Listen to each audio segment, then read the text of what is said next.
여러분 안녕하십니까? 오늘 이 시간에는 로마서 7장 말씀을 같이 보도록 하겠습니다. 로마서 7장 20절 말씀 보겠습니다. 만일 내가 원치 아니하는 그것을 하면 이를 행하는 자가 내가 아니요 내 속에 거하는 죄니라. 이 말씀하고요. 또 8장 26절 말씀을 한번 더 읽어보겠습니다. 이와 같이 성령도 우리 연약함을 도우시나니 우리가 마땅히 빌 바를 알지 못하나 오직 성령이 말할 수 없는 탄식으로 우리를 위하여 간구하시느니라. 우리가 로마서 7장 말씀과 로마서 8장 말씀은 많이 읽고 또 많이 들어서 잘 알고 있는 말씀입니다. 특별히 로마서 7장 말씀은 우리가 많이 들어서 잘 알고 있는 말씀이라는 것이죠. 자, 이 로마서 7장 말씀에 보니까 이런 말씀이 있습니다. 우리가 선한 삶을 살고 싶은데 선하게 살기를 원하는데 안 된다. 내가 16절에 보니까 내가 만일 원치 않은 그것을 하면 내가 이로 율법이 선한 것을 시인하노니 이제는 이것을 행하는 자가 내가 아니요 내 속에 거하는 죄니라. 자기는 원하는 대로 살고 싶은데 선을 행하면서 자기가 원하는 대로 살고 싶은데 15절에 나의 행하는 것을 내가 알지 못하노니 곧 원하는 이것은 행하지 아니하고 도리어 원치 않은 그것을 함이라. 나는 선하게 살고 싶고 나는 바르게 살고 싶고 나는 정직하게 살고 싶고 하나님을 섬기면서 아름답게 이렇게 신앙생활을 하고 싶은데 그게 내가 원하는 삶인데 자기가 마음먹은 대로 원하는 대로 안 된다는 것이죠. 그래서 18절에도 보니까 내 속 곧 내 육신에 선한 것이 거하지 아니하는 줄을 아노니 원함은 내게 있으나 선을 행하는 것은 없노라. 내가 원한다고 해서 선을 행할 수 없구나. 내 속에 선이 들어있지 않구나. 그러면서 19절에 내가 원하는 바 선은 행하지 아니하고 도리어 원치 아니하는 바 악은 행하는도다. 이렇게 되어 있는 겁니다. 그래서 왜 내가 원하는 선은 행하지 않고 원치 않는 바 악은 행하지? 이게 뭐지? 하고 보니까 20절에 만일 내가 원치 않는 그것을 하면 이를 행하는 자가 내가 아니오 내 속에 거하는 죄니라. 그래서 이 죄라는 놈이 이 죄라는 어떤 힘이 내 속에 들어앉아 가지고 나를 주장하기 때문에 이 죄라는 힘에 의해서 내가 죄를 짓는 거로구나. 로마서 7장에서는 내가 죄를 짓는 게 아니고 정확히 말씀을 통해서 보니까 이 죄가 내 속에 들어와 앉아 가지고 나를 죄를 짓도록 이끌어 가니까 나는 죄에 이끌려서 이제 죄를 짓게 되고 이런 삶을 살게 됐다는 것입니다. 그러니까 죄라는 놈이 그렇게 하는 거죠.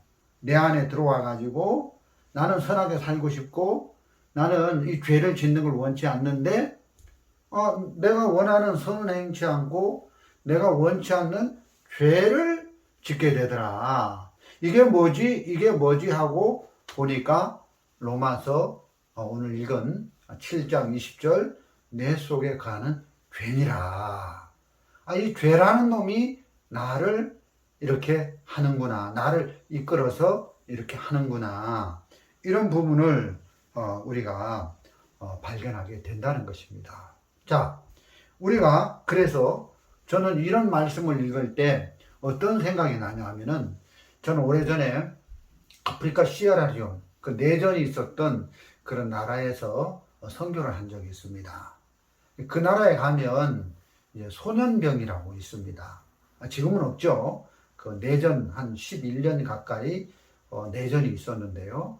그 당시 이제 그 반군들이 그 소년 그 병들을 양성을 했습니다. 그래서 그 어린 학교 가야 될 그런 10대 어린 소년들을 이렇게 데려다가 잡아다가 이제 그 반군들이 나쁜 반군들이 도둑질을 하게 가르쳤고 또 사람을 무기를 줘가지고 거역하는 반군에게 비협조적인 사람들을 살인하게 만들고 또 폭동을 일삼게 만들고 또 어떤 집에 들어가서 강탈 물건을 다 훔쳐오게 만들고 이런 일들을 이제 그 소년병들이 했다는 거죠. 그럼 이 소년병들은 이제 자기가 그런 일을 했다기보다는 그 악한 반군, 그 힘센 나쁜 아저씨들이, 나쁜 반군들이 이 아이들을 잡아가가지고 이제 그런 일들을 나쁜 짓을 하도록 이제 시켰다는 거죠. 그러니까 이 소년병들은 자기가 하기 싫어도 어쩔 수 없이 그 나쁜 반군 아저씨들에게 이끌려서 그 짓을 하게 되는 겁니다. 예를 들어서 나쁜 반군 아저씨들이 시키는 대로 이 소년병들이 안 하면 그날 저녁에 벌을 세우고 또 옷을 벗겨가지고 바깥에다가 이렇게 세워놓고 또 밥을 안 주고 매를 때리고 이러니까 이 힘이 없는 어린 소년병들은 이제 반군 나쁜 아저씨들에게 잡혀가서 그 아저씨들이 시키는 대로 나쁜 짓을 할 수밖에 없는 거예요. 싫든 좋든 그 일을 해야 되는 겁니다. 왜냐하면 안 하면 막 때리고 밥을 몇 끼씩 굶기고 막 이렇게 하니까 도저히 이 아이들은 그런 삶에서 벗어날 수 있는 길이 없는 거예요. 도망가고 싶어도 반군 나쁜 아저씨들이 힘이 훨씬 세기 때문에 저쪽 이쪽에서 다 이렇게 포위를 해서 지켜보고 있기 때문에 도망도 못 가는 겁니다. 그래서 어쩔 수 없이 이 어린 소년병들은 그런 나쁜 짓에 팔려가게 된 거죠. 자, 우리가 바로 그렇다는 것입니다. 우리가 전에 이 죄 가운데 있을 때, 죄가 우리 안에 역사하고 있을 때, 로마서 7장에서 우리는 착하게 살고 싶은데, 우리는 죄 안 짓고 하나님을 섬기고 싶은데 그게 안 되는 겁니다. 이게 뭐지 하고 보니까 죄라는 놈이 내 속에 역사를 했구나. 이 죄의 권능이 나를 사로잡아서 죄가 나를 이끌어 가니까 난 죄 짓기 싫은데, 나는 악하게 살기 싫은데 이게 안 되는 것이죠. 자, 성경에 원수를 사랑해라, 또 내 이웃을 내 몸처럼 사랑하라는 말씀이 있습니다. 근데 나는 이런 율법을 지키고 하나님의 계명을 지키고 반듯하게 선하게 살고 싶은데 안 됐다는 것입니다. 왜지? 왜 이런 삶을 못 살았지? 하고 뒤돌아서 보니까 로마서 7장 20절 오늘 말씀에 만일 내가 원치 않은 그것을 하면 이를 행하는 자가 내가 아니요 내 속에 거하는 죄니라. 이 죄라는 놈이 내 속에 있어서 이것이 나로 하여금 원치 않은 길로 나를 이끌어 가는구나. 죄라는 놈이 그렇게 했구나 하고 우리는 여기서 정확하게 이 죄의 정체를 발견하고 이 죄가 우리를 이끌어 가서 이렇게 슬픈 인생을 살게 됐다는 것을 발견할 수 있다는 것입니다. 그래서 우리가 이런 말씀을 통해서 우리가 아무리 각오하고 아무리 의지로 죄를 안 지으려고 해도 안 된다는 것이죠. 왜? 죄라는 힘이 나보다 힘이 세서 그 죄가 나를 이끌어 가니까 나는 죄를 짓기 싫어도 죄를 지을 수밖에 없었다는 것입니다. 그래서 이 죄라는 힘이 역사했구나. 이걸 우리가 인정을 하자는 것입니다. 뭐 예를 들어서 뭐 도둑질하고 간음하고 뭐 살인하고 뭐 이런 것도 죄지만 어떤 죄라는 어떤 힘, 그런 악한 인격체가 나를 이끌어 갔다는 것입니다. 그래서 죄라는 인격체가 나를 이끌어 가니까 나는 죄 짓기 싫어도 죄를 지어야 되고, 그래서 내가 원하는 바 선은 행하지 않고 원치 아니하는 바 도리어 악을 행했다. 나는 선하게 살고 싶은데 도리어 악한 삶을 살게 되더라. 그래서 그 이유가 뭐지 하고 보니까 내 안에 역사하는 죄다. 이 죄라는 권능이, 죄라는 능력이 나보다 힘이 세서 죄가 죄를 짓도록 나를 이끌어 가니까 나는 그렇게 죄에 팔린 삶을 살게 됐다는 것입니다. 그래서 오늘 우리가 말씀드리려고 하는 것은 죄가 나를 이렇게 하는구나. 그런 부분을 우리가 말씀을 드리는 거죠. 아, 맞구나. 그래서 내가 죄악에 팔린 인생이 돼버렸구나. 그 부분을 우리는 이 로마서 7장에서 발견을 할 수가 있다는 것입니다. 그래서 저는 오늘 로마서 7장을 말씀드리는 게 핵심이 아니고 로마서 8장을 말씀드리려고 하는 거죠. 자, 죄가 나를 이렇게 역사했구나. 근데 반대로 로마서 8장부터 이렇게 쭉 이렇게 읽어보면 이제 죄가 아니고 하나님의 영이에요. 로마서 7장은 죄의 능력을 얘기했다면 로마서 8장은 죄의 능력이 아니고 하나님의 영의 권능이에요. 그래서 하나님의 영에 대한 말씀이 로마서 7장과 다르게 8장에 되어져 있다는 것입니다. 자, 그럼 우리가 로마서 8장부터 한번 이렇게 보겠습니다. 9절에 보니까 만일 너희 속에 하나님의 영이 거하시면, 하나님의 영, 하나님의 영에 대해서 말씀을 하고 있습니다. 또 10절에 너희 안에 계시면, 그리스도께서 너희 안에 계시면 계시면 몸은 죄로 인하여 죽은 것이나 영은 의를 인하여 산 것이라. 그러니까 10절에 보면 영은 이런 말씀이 있죠. 또 11절에 보면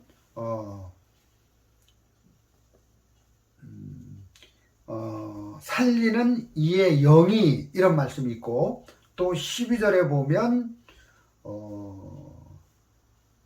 12절에도 그런 비슷한 말씀이 있고, 또 13절에 보면 영으로서 몸의 행실을 죽이면 이런 말씀이 있는 거죠. 그러니까 로마서 8장에 보니까 하나님의 영, 그리스도의 영, 그의 영, 성령 이런 말씀들이 있는 겁니다. 그래서 로마서 7장에는 내가 선하게 살고 싶어도 선하게 살지 못하고 나는 죄를 짓기 싫은데 죄를 지었다는 것입니다. 왜냐하면 이 죄라는 능력이 내 속에서 역사해서 나를 죄를 짓도록 선하게 살지 못하도록 이끌어 가기 때문에 그렇게 됐는데, 로마서 8장에서는 이제는 성령이 있다. 하나님의 영이 구원받은 우리 속에 있다. 여러분, 우리가 구원을 받았다는 것은 죄를 씻음을 받았다. 죄 사함을 받았다. 나 의인이다. 나 거룩하다. 거기서 끝나는 게 구원이고 거듭남이 아니라 죄를 씻음 받아가지고 거룩하게 된 그 마음에 로마서 8장에서는 성령을 우리에게 선물로 주셨다. 너희 안에 성령이 계신다. 로마서 7장에는 죄가 내 속에 역사했지만 이제 구원을 받고 거듭났다면 성령이 우리 안에서 역사를 하신다. 그래서 이 성령이 우리를 이끌어 가기 때문에 우리는 이제 죄를 이기고 우리는 복된 삶을 살 수 있게 됐다는 것입니다. 그래서 성령으로 말미암아 죄를 얼마든지 이길 수 있는 것을 이야기하면서 우리들에게 소망을 주는 메시지가 이 8장이라는 것입니다. 자, 우리는 7장은 경험을 해서 느꼈어요. 아, 나는 선하게 살고 싶은데 안 되더라. 아, 죄가 나를 이끌어 갔기 때문에 그랬구나 하고, 죄가 권능으로 나를 이끌어 갔다는 이 부분에 대해서는 인정을 하는 거예요. 왜? 우리가 경험해서 그런 경험을 다 갖고 살았기 때문에. 근데 8장에서 이제는 죄의 능력보다 더 힘이 센 성령의 권능이 우리 안에 들어왔다.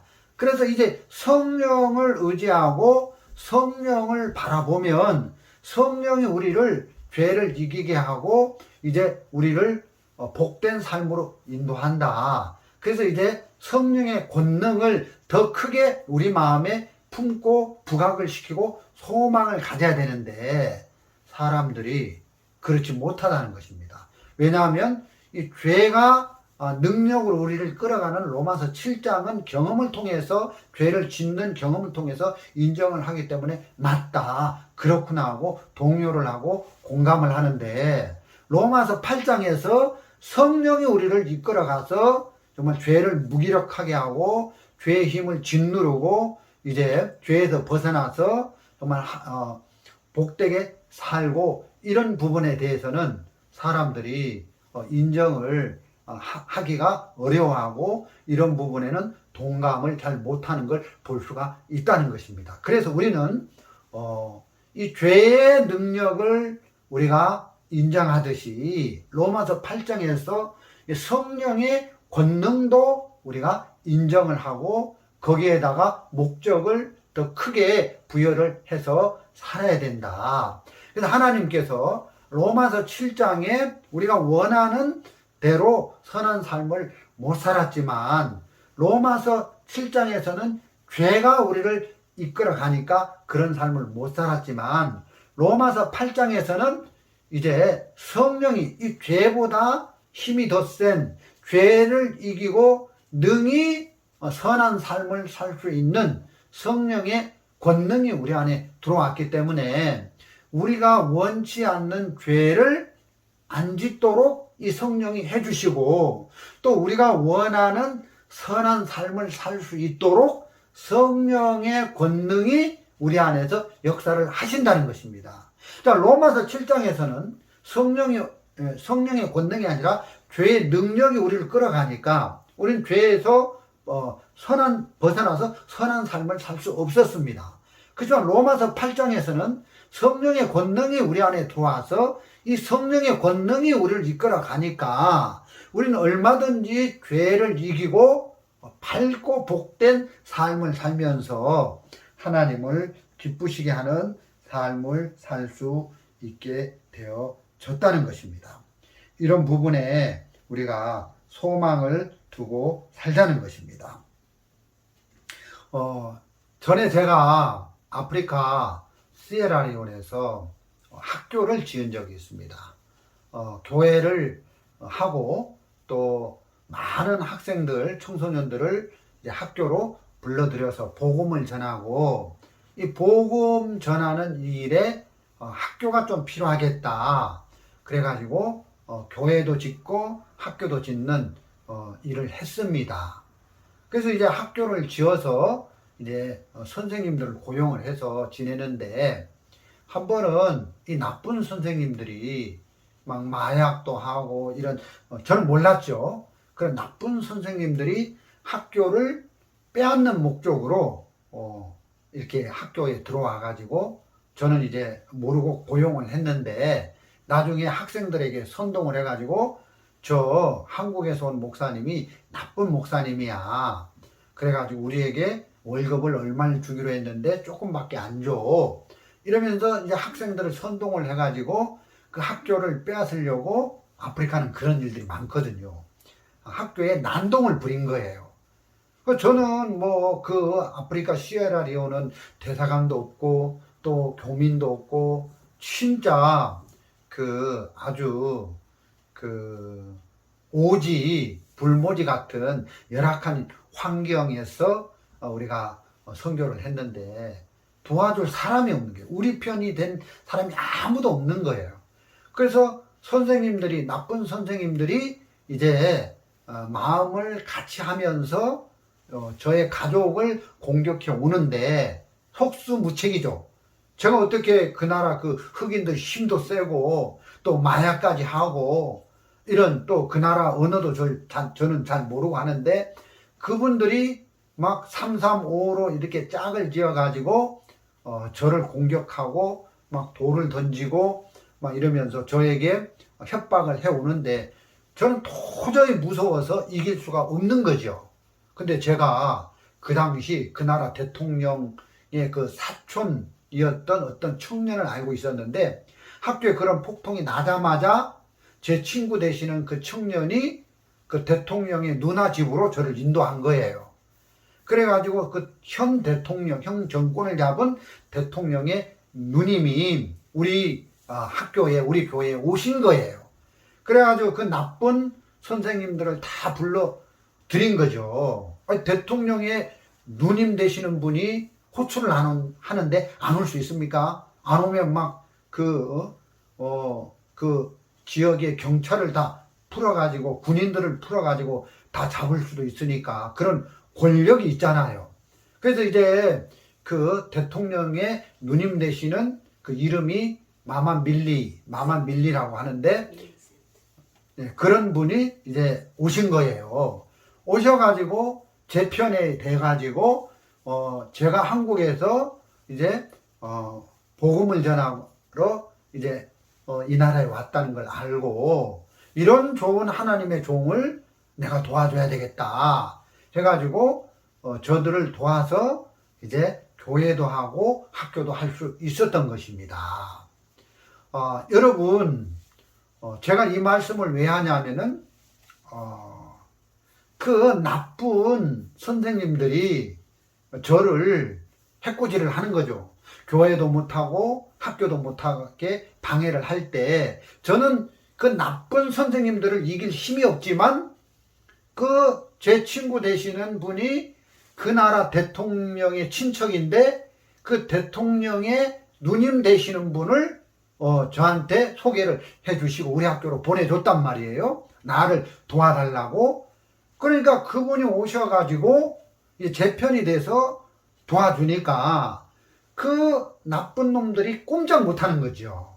저는 그 나쁜 놈들을 이길 수 없지만, 나쁜 선생님들을 이길 수 없지만 그 나라 대통령의 누님 되시는 큰 권력을 가진 그분이 내 편이 돼서 나를 도와서 그 나쁜 선생님들을 싸워주니까 저는 거기서 벗어나서 승리하게 되는 거죠. 그래서 앞으로 학교를 하다가 또는 교회를 하다가 어떤 문제가 있을 때마다 저는 이제 그분이 저하고 파트너가 됐으니까 저를 도와주는 그 친구가 됐으니까 그분의 힘을 의지하면 제가 이제 그 험악한 시에라리온에서 이제 학교를 하거나 선교를 하는 부분에 아주 쉽다는 것이죠. 자, 예를 들어서 그 나쁜 그 마약하는 선생들을 죄라고 한번 얘기해 봐요. 이 죄가 저를 공격해 올 때 저는 이제 힘이 없으니까 이 죄가 끄는 대로 끌려갈 수밖에 없는데 그 대통령의 누님 되시는 분이 성령이라고 생각을 해봐요. 저는 그 나쁜 선생들을 이길 힘이 없지만 이 대통령의 누님 되시는 분은 큰 힘을 가져가지고 그 나쁜 선생들을 능히 제압하고 무기력시키고 그들을 이렇게 물리쳐주고 이렇게 선하게 살 수 있도록 해주는 분이니까 이분은 꼭 성령님 같은 거예요. 자, 우리에게 우리는 힘이 없지만 우리는 죄를 이길 힘이 없지만 나는 나쁜 선생들을 이길 힘이 없지만 성령은 이 죄보다 힘이 더 세다는 겁니다. 그래서 이 로마서 8장에서 성령이 너희들 너희들에게 있다. 너희들이 구원을 받고 죄를 씻음 받고 거룩한 사람이 돼서 거듭났다면 너희들 안에 성령이 있다. 그래서 이 성령은 능히 죄를 이긴다. 그래서 이 죄를 무기력하게 하고 승리하는 삶을 살 수 있도록 우리 안에 성령을 주셨다. 그래서 로마서 7장에 이 죄의 능력을 이야기한 것은 죄의 능력을 이야기하는 게 목적이 아니라 결국 로마서 8장에 성령이 더 큰 힘으로 우리 안에 역사해서 죄를 무기력화시키고 죄를 그 힘을 분산시키고 우리가 이제 죄에게서 벗어나서 하나님을 섬기고 정말 하나님께 순종하고 복된 삶을 살 수 있도록 해 놓았다는 부분을 우리에게 부각시키는 목적으로 로마서 8장을 부각시키기 위하여 로마서 7장에 죄의 능력을 얘기하면서 8장에서는 죄의 능력보다 더 힘이 센 성령의 권능을 우리에게 말씀을 하고 있다는 것입니다. 그래서 이런 부분에 대하여 우리가 생각을 좀 해보자는 것입니다. 그러면 이 성령이 우리 안에서 어떻게 역사하시느냐, 이런 부분을 로마서 8장 오늘 읽은 26절에 분명하게 잘 나타나 있습니다. 제가 26절을 한번 읽어보겠습니다. 이와 같이 성령도 우리 연약함을 도우시나니 우리가 마땅히 빌 바를 알지 못하나 오직 성령이 말할 수 없는 탄식으로 우리를 위하여 친히 간구하시느니라. 자, 여기 보니까 성령도 우리 연약함을 도우시나니, 자, 성령께서 우리 안에 임재하신 성령께서 우리가 연약해서 뭘 잘 못한다는 것입니다. 우리는 연약해서 하나님을 섬길 수 없고 우리가 연약해서 정말 새 계명을 따라갈 수 없는데, 서로 사랑하라는 이런 계명을 지킬 수 없는데 성령이 우리의 연약함을 도우신다는 것입니다. 그러니까 나는 하나님을 섬기는데 연약해서 부족해서 안 되지만, 그래서 성령이 나의 연약함과 부족함을 도와주시는 일을 하기 위하여 우리 안에 오셨다. 그렇게 말씀을 하고 있다는 것입니다. 자, 이와 같이 성령도 우리 연약함을 도우시나니 우리가 마땅히 빌 바를 알지 못하나 오직 성령이 말할 수 없는 탄식으로 우리를 위하여 친히 간구하시느니라. 자, 우리가 무엇을 하나님 앞에 기도해야 될지 잘 모르고 우리가 어떻게 해야 될지, 어떻게 인생을 살아야 될지 우리는 연약해서 부족해서 잘 모른다는 것입니다. 그런데 성령께서 우리 안에 계시면서 우리를 위해서 하나님 앞에 간구를 하신다. 성령이 우리 안에서 우리의 연약함을 도우시고 역사를 하신다. 이렇게 되어져 있는 것입니다. 그러면 성령이 우리 안에 오신 목적은 우리를 도우시고 우리에게 은혜를 베푸시고 우리를 이렇게 인도하시기 위하여 오신 것이라는 것입니다. 사람들은 성령을 잘못 생각할 때가 참 많습니다. 성령이 막 우리에게 오신 목적이 감독자로 우리를 막 윽박지르고 우리를 막 책망하고 우리에게 막 이렇게 어떤 그 윽박지르는 감독자로 오셨다고 생각을 하시는데, 그게 아니라 성령은 우리가 너무 연약해서 이렇게 잘 뭘 못하기 때문에 우리 연약한 부분을 도와주고 돕고 우리를 지켜주고 은혜 내려주시고 제대로 이렇게 길을 갈 수 있도록 인도해 주시기 위하여 오셨다. 이렇게 말씀을 하고 있는 것입니다. 그래서 요한복음 말씀에서는 이 성령을 보혜사로 이야기하고 있습니다. 보혜사라는 것은 말 그대로 우리에게 보호해주고 은혜를 베풀어 주시는 분이다. 그런 뜻이죠.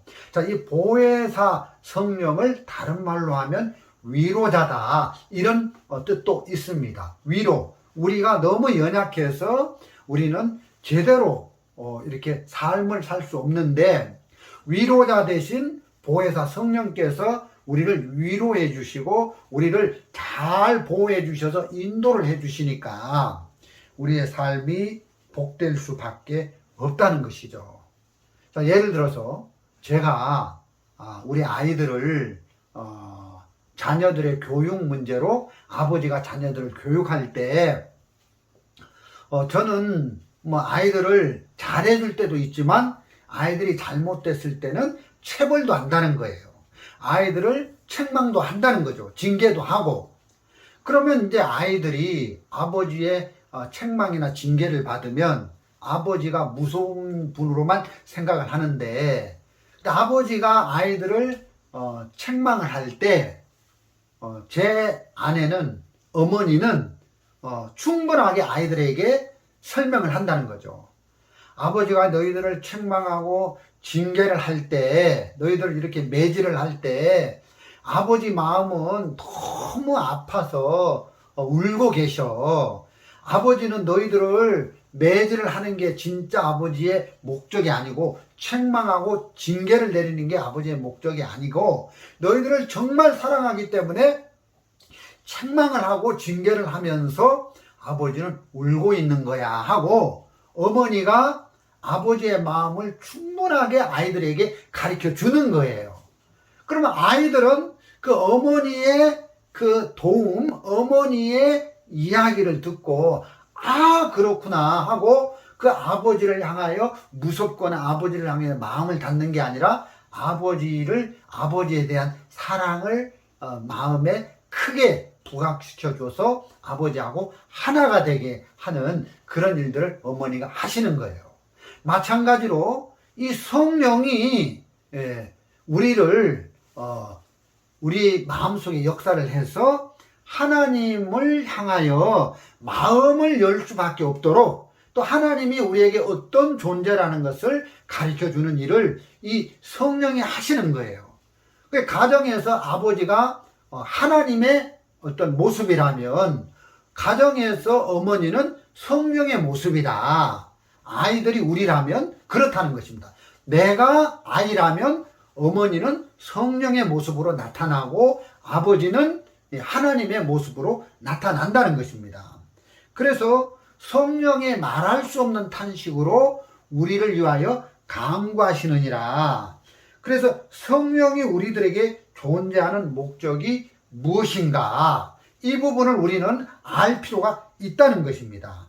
첫 번째, 그리스도께서 우리들에게 하신 말씀이 우리들에게 생각나게 하시고 성령이 우리 안에 내주하시는 목적은 그리스도께서 우리들에게 하신 말씀이 우리들에게 생각나게 하시고 두 번째, 우리에게 아버지에 대해서 가르쳐 주신다는 것입니다.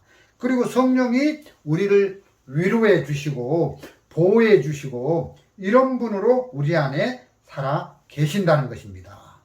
그래서 우리는 그분이 우리에게 어떤 부분에 있어서 우리에게 무엇을 원하는지를 부분적으로 알 필요가 있다. 그래서 내가 하나님의 음성을 듣고 자세하게 하나님의 음성을 듣고 그분이 나에게 무엇을 말하고 있는지 우리는 생각하고 깨닫고 알 필요가 있다는 것입니다. 예를 들어서 제가 구원을 받고 한국에서 목회를 하다가 어느 날 하나님께서 제 마음에 야, 너 아프리카로 가서 선교를 해라. 어떤 나라를 갈까요? 제일 가난하고 어려운 그 형편이 어려운 그런 나라에 가서 복음을 전해라. 이런 음성을 제게 주셨어요. 그래서 저는 제가 오래전에 아프리카 스리랑카에 가서 가족들을 이끌고 선교사로 그 나라에 파송을 받고 들어갈 때에 어떤 사람의 명령으로 어떤 단체나 조직의 명령으로 들어간 게 아니라는 거지요. 제가 제 스스로 하나님에 대하여 믿음을 가진 거예요. 주님 앞에 믿음을 가지고 하나님의 뜻이 무엇일까? 지금 나에게 하나님이 하시고 싶은 음성이 어떤 음성일까 하고 하나님의 뜻에 귀를 기울이고 지금 말씀하시는 성령의 음성 앞에 귀를 기울이는 거죠. 그래서 기도하면서 하나님의 뜻이 무엇인지 또 복음으로 살기 위하여 어떤 길을 가기를 원하시는지 이렇게 기도하면서 이렇게 하나님의 뜻을 묻고 살피는 동안 하나님께서 내 안에 아프리카 스리랑카에 가서 복음을 전할 수 있는 그런 마음들을 불러 일으켜 주셔가지고 제가 어린 애들을 데리고 그 나라에 가서 선교를 할 수 있었다는 것입니다. 그래서 우리는 우리 안에 오신 성령의 음성을 들을 줄 알아야 된다. 제가 아프리카 시연에 간 것이 성령의 인도다. 그렇게 딱 잘라서 말하기보다는 그때 저는 그렇게 생각을 하는 거죠. 성령이 이런 마음을 주셔서 제가 또 우리 가족이 이렇게 성령의 인도로 그 나라에 가서 10여 년 동안 복음을 섬길 수가 있었다. 이렇게 생각을 하시는 거죠. 그래서 우리는 성령이 우리 가족을 이끌었다. 이렇게 생각을 하는 겁니다. 그래서 우리는 그냥 넉넉고 살아야 되는 게 아니라 그분이 어떤 부분에 우리에게 말씀하시는 음성을 듣고 그분의 음성을 따라서 이렇게 발을 내딛다 보면 그분이 모든 형편을 형통케 하시고 이런 역사들을 우리가 경험하게 된다는 것입니다. 그래서 에베소서에 보면 에베소서 4장 30절을 보겠습니다. 에베소서 4장 30절 하나님의 성령을 근심하게 하지 말라 이런 말씀이 있습니다. 그리고 또 데살로니가 전서 5장 19절입니다. 데살로니가 전서 5장 19절을 한 번 더 보겠습니다. 다 찾으셨으면 제가 읽어보겠습니다. 데살로니가 전서 5장 19절 성령을 소멸치 말며 이런 말씀이 있는 거죠. 자, 이게 무슨 말씀입니까? 성령을 근심하게 하지 말라. 또 성령을 소멸치 말라. 자, 우리가 신앙생활을 하다 보면 주의 성령께서 우리에게 어떤 말씀을 하실 때가 있습니다. 근데 우리가 그 말씀을 듣고 무시해버리고 이런 삶을 살면 성령이 우리 안에서 근심을 하신다는 것입니다. 그리고 이제 시간이 쭉 흘러서 나중에는 아예 성령의 음성을 무시하고 짓밟아버리고 아예 모른 척하고 살면 우리 안에서 성령께서 쟤는 내가 쟤 안에 역사할 수가 없구나. 쟤 안에 일을 하고 싶은데 쟤는 성령의 음성을 아예 짓밟고 무시하는구나. 그러면 이제 성령이 소멸된다는 거예요. 성령이 떠난다, 없어진다 이런 차원이 아니고 성령이 아주 약해지기 때문에 그 사람 속에는 성령이 어떤 일도 할 수가 없게 된다는 거죠. 그래서 우리가 성령의 음성을 들을 줄 알고 또 성령이 우리에게 인도하는 그 인도를 받는 이런 부분에 소홀히 하는 삶을 살아야 되는 게 아니라 그래서 한 번, 두 번 주님의 음성을 듣고 주님과 교제하고 그 이끌림을 받고 이렇게 살면서 그 일들이 주님으로 말미암아 아름답게 되어지는 걸 보면 참 행복하다. 주의 이끌림을 받는 게 이렇게 좋은 거로구나 하고 생각이 될 때가 있게 된다는 것입니다.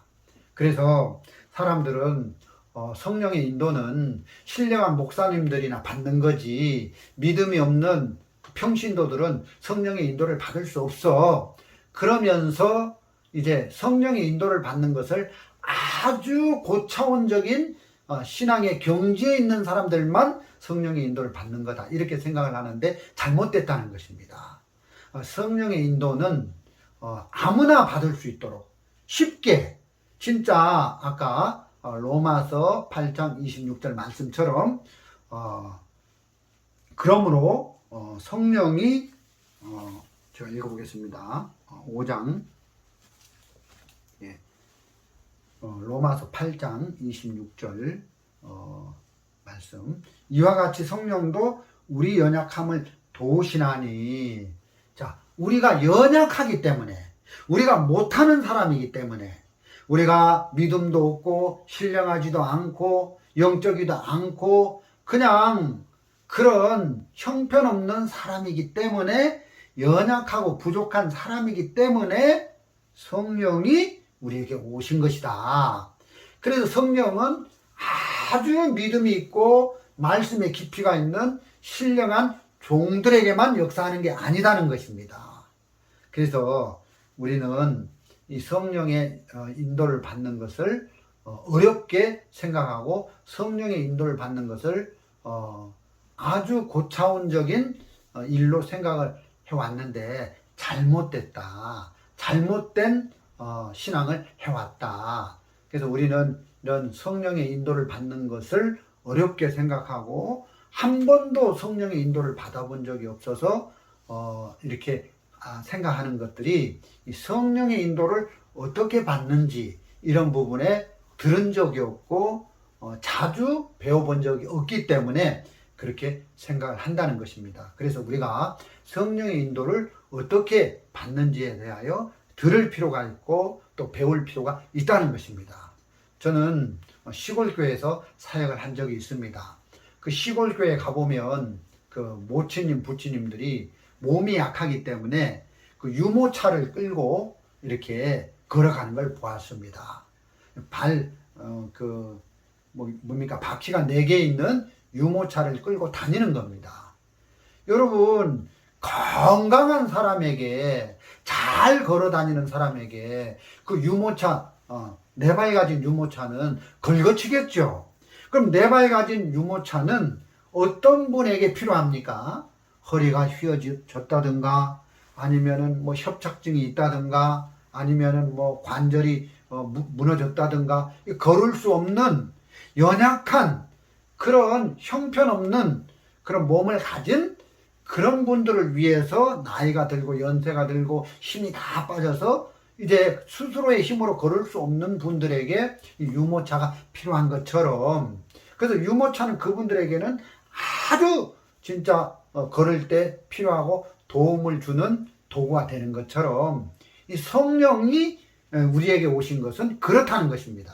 우리가 믿음이 없고 우리가 형편없는 사람이고 우리 스스로는 하나님을 섬길 수 없는 그런 연약함이 많기 때문에 하나님은 우리에게 성령을 주셔서 누구든지 쉽게 성령의 인도를 받고 성령의 이끌림을 받으면서 살 수 있도록 해놨다는 것입니다. 이런 부분이 너무 감사한 것이죠. 그래서 저들에게 오신 성령의 인도를 따라서 살아가면서 오늘도 로마서 7장의 죄의 능력보다 더 힘이 세신 성령의 권능의 이끌림을 받으면서 은혜를 입고 또 그분의 도움을 입으면서 승리하는 삶을 사시는 저와 여러분이 되시기를 바랍니다. 네, 오늘 말씀은 여기까지 드리도록 하겠습니다. 그럼 다음 시간에 또 뵙겠습니다. 자, 안녕히 계십시오.